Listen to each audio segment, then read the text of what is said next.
Hello, Bruvs. We're back with 6 lessons in crystal gazing, a complete course of instruction for the beginner by Dr. Mayne. It's copyright 1928. I'm not sure if that's the year of this edition.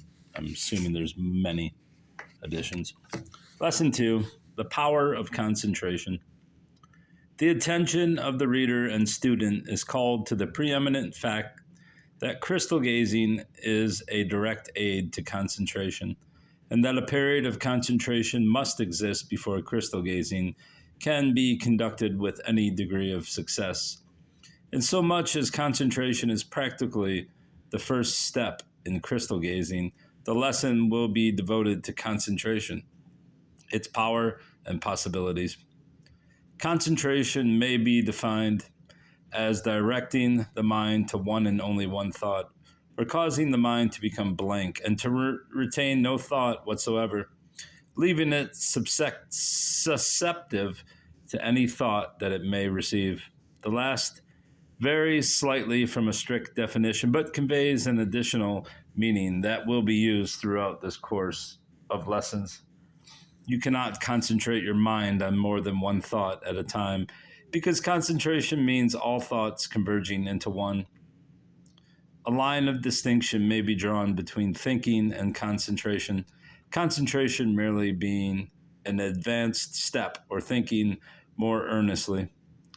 A greater mental effort is necessary for concentration than thinking. Did you ever have a name or thought on the end of your tongue and couldn't, for the life of you, name it? You realized you knew the name, but couldn't recall it from your memory. You were thinking of the name, and because it eluded you and your desire to recall it became more stronger for your own satisfaction, perhaps, you thought more intently, directing all your mental forces on this hidden thought, and presently it came to you. What mental process took place? Concentration.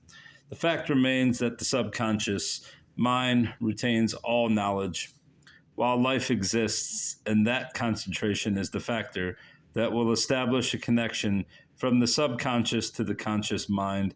Sometimes our efforts are not sufficient to recall such a hidden thought, but sooner or later it will come to us with a little effort, whether conscious or unconsciously. Let me again repeat that all knowledge gained by an individual from birth to the grave is retained by the subconscious mind and may be drawn upon at will. If you have experienced the misfortune of having misplaced a valuable ring or papers or any object, all that is necessary is to establish a connection to your subconscious mind, asking it for this information. You may not perceive the answer immediately, but step by step you can refresh your memory by intently thinking. Concentration. This is a fact established and recognized by science. The purpose of this book is to teach you a simple method for refreshing your memory, for training it to think more efficiently, and to establish facts that have occurred in the past and occurrences that will transpire in the future. Stop. Concentrate now on my last few lines. Realize the wonderful possibilities that concentration opens for you. A vulnerable Aladdin's lamp. Do you wish to find a lost or missing article? Do you wish a more fruitful memory? Do you wish to know the future? Do you wish to instill greater self-confidence? Do you wish all the magnificence that nature has endowed upon you? Do you wish health, happiness, and success? Then learn to concentrate, for concentration is the solution to the attainment of all desires. People who find it difficult to concentrate, or those who are easily diverted from a continuous train of thought of any problem by disturbing noises, should practice reading and writing in public places. If the mind is easily distracted by the talking going on around them, they should determine that it shall henceforth not influence them. They should mentally affirm that they are masters of the situation, and they will not hear except what they wish to hear. By repeated efforts, success will come. Another good method of concentration is the systematic attempts made every evening to go over the experiences of the day mentally and try to recall as many as possible. Begin with the events of the morning and think nothing too insignificant to recall. Think of what you did before breakfast, what you ate, what you did during the day, what people you had dealings with, what you said to them, what they said to you. Relive the day in your mind. It will greatly strengthen your memory, and you will often find it convenient to be able to recall certain events when desired. You will find these exercises most excellent for development. And remember, this bears directly upon crystal gazing and the degree of success you will be able to attain through the use of a crystal. Take a mental journey. Establish in your mind some journey that you have taken in the past. Bring before your mind's eye everything you saw on the way. Try to see mentally the people with whom you came in contact with and recall what they said to you. Later, I will take up the subject of projecting these thoughts into the crystal through concentration and visualization.